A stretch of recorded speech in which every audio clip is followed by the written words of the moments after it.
Hi guys, welcome to another episode of the delicious cooking series. Today I'm going to be showing you how to make something very interesting.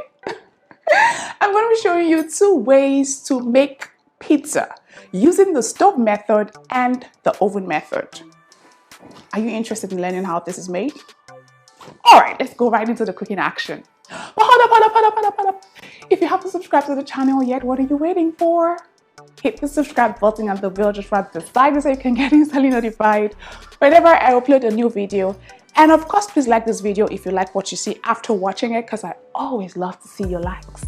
Alright, now we can go into the cooking action.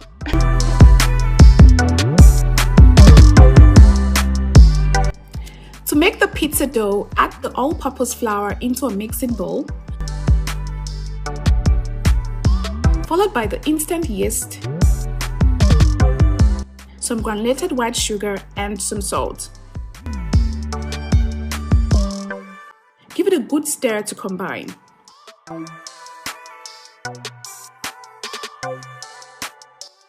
Make a hole in the center and add the egg, then mix again to combine.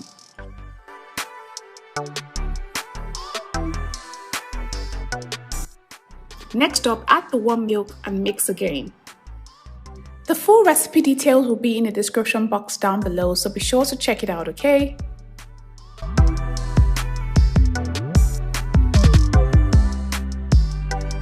The soft butter goes in next. This time we have to get the hands to do the job. So go in with your hands and mix all the ingredients together till a dough is formed.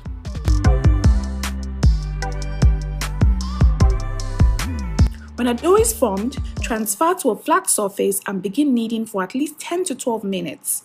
Kneading the dough will help activate the gluten and give you a very soft and stretchy consistency, which is exactly what you want.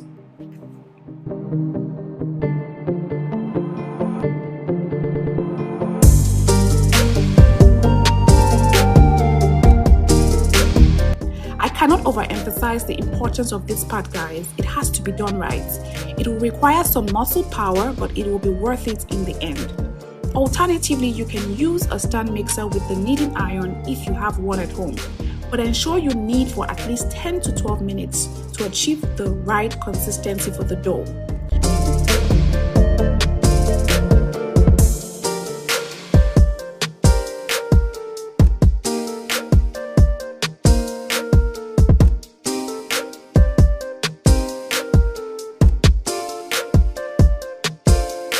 The dough should be very soft and should bounce right back up when poked with a finger. To activate the yeast, place the dough back in the mixing bowl, cover with a kitchen napkin and place in a warm place. The dough will double in size and become lighter in weight afterwards.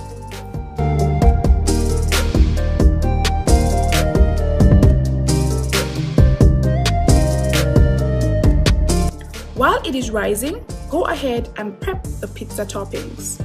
A typical pizza topping is made up of the sauce, the vegetables, proteins, and lots of cheese.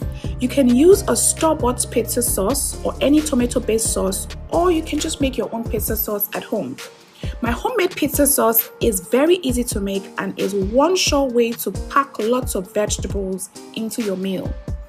I use a bunch of veggies to create it. For this, I'm using onions, green and red bell peppers, some carrots, celery, tomatoes, and Scotch bonnet peppers. Cut all the vegetables in tiny chunks, then add some oil to a pan and heat up on medium heat.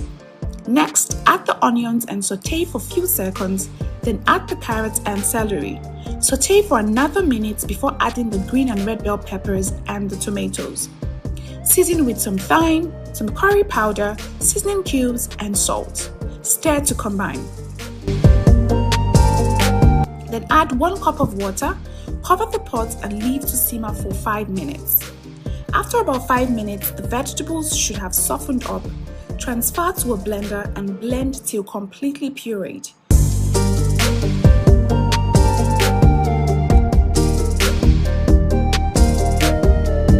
You should have a creamy consistency afterwards. If you want a red sauce, avoid adding a lot of carrots to the mix. Place the sauce in a bowl and set aside. or you can store it in the freezer for up to 2 months till you're ready to use it.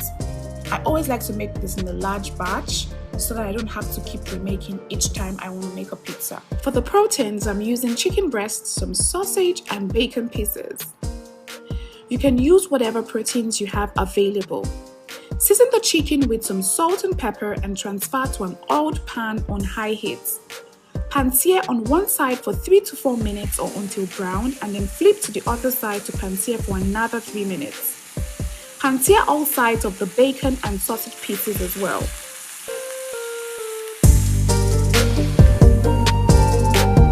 Take off the heat, cut in bite-sized pieces, place on a plate and set aside.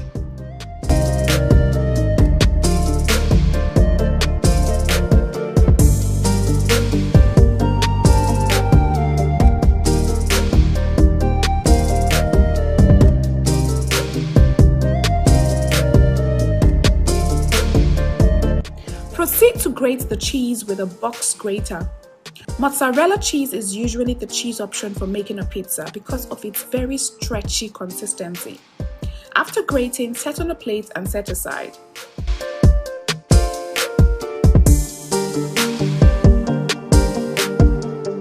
I'm also using some vegetables for my toppings.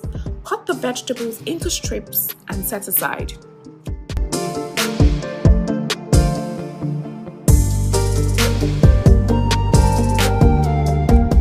Like I said earlier, you can either make your pizza sauce at home or use a store-bought pizza sauce or any tomato-based sauce of your choice. I'm going to use the both of them. All my toppings are prepped and ready to go. It's time to assemble the pizza.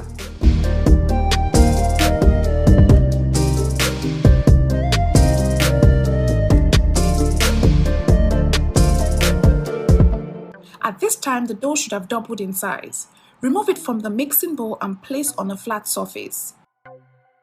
You can see how soft it is, guys.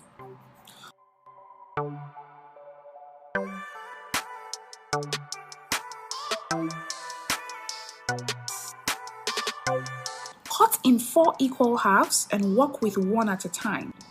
You can save this dough in the freezer for up to 2 months and use it whenever you feel like making a pizza.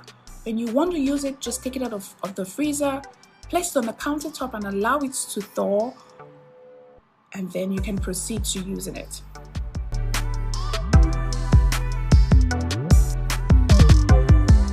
For the stove method, take one of the cut doughs and roll out with a rolling pin.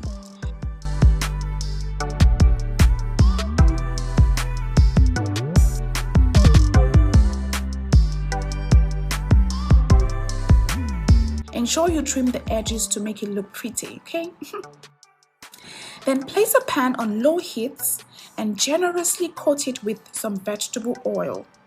Allow the pan to heat up, then lift the dough and transfer to the pan. Allow to cook on one side for about 3 to 4 minutes or until lightly browned, then flip to the other side and immediately start placing the toppings. Start by spreading the sauce on the surface.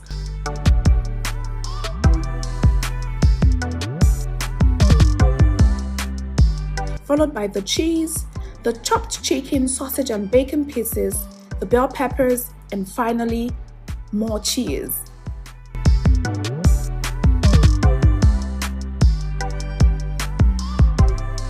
Cover the pan immediately and leave to cook for another 3 to 5 minutes on very low heat. The heat has to be set to the lowest, guys. This is very important so that your dough doesn't burn. The steam released will help melt the cheese and cook the toppings slightly. Afterwards, open up the pan, take off the heat and place the pizza on a plate. I promise you guys, it tastes so good just as is. Cut in slices and enjoy.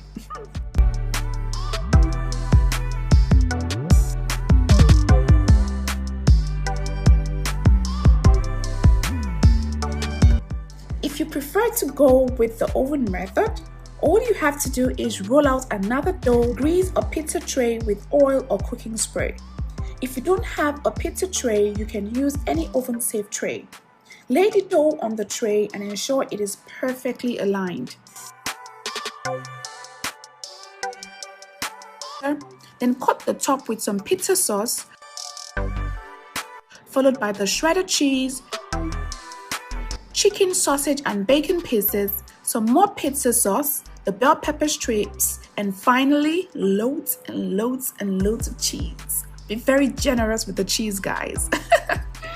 Place in a 350 degrees preheated oven and bake for 15 to 20 minutes or until the cheese is melted and the dough is slightly browned. Take the pizza out of the oven and cut in slices.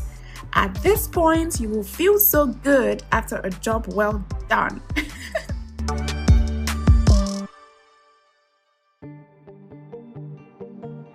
Let me know which of the methods you will be trying out. I use both methods interchangeably depending on my mood and the amount of time I have to prepare my pizza. But both methods always come out perfect every time.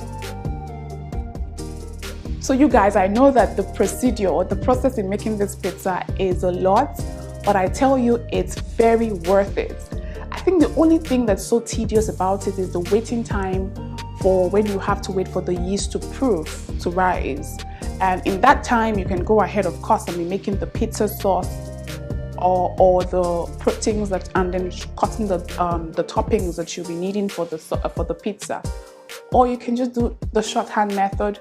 You can buy the pizza dough from the store, you can buy the pizza sauce from the store, and then you can just buy your the smoked chicken from the store as well and use it as your topping. Just do the shortcuts if you don't want to go through this process. But I tell you, if you go through this process, it's actually really worth it, because when you're done, you literally pat yourself at the back and say, well done, I did a good job, and it will taste really amazing and everyone's gonna love it. If you'll be requesting this recipe, please kindly take pictures and upload to your Instagram, Facebook and Twitter stories and tag me at Delicious Foods so that I can repost on my stories as well for everyone else to see it. Alright guys, I'll see you next time with another mouth-watering and delicious recipe. Until then, remember to be very kind to one another, love yourselves generously, and take care! I can't wait to go and devour my pizza! Bye guys!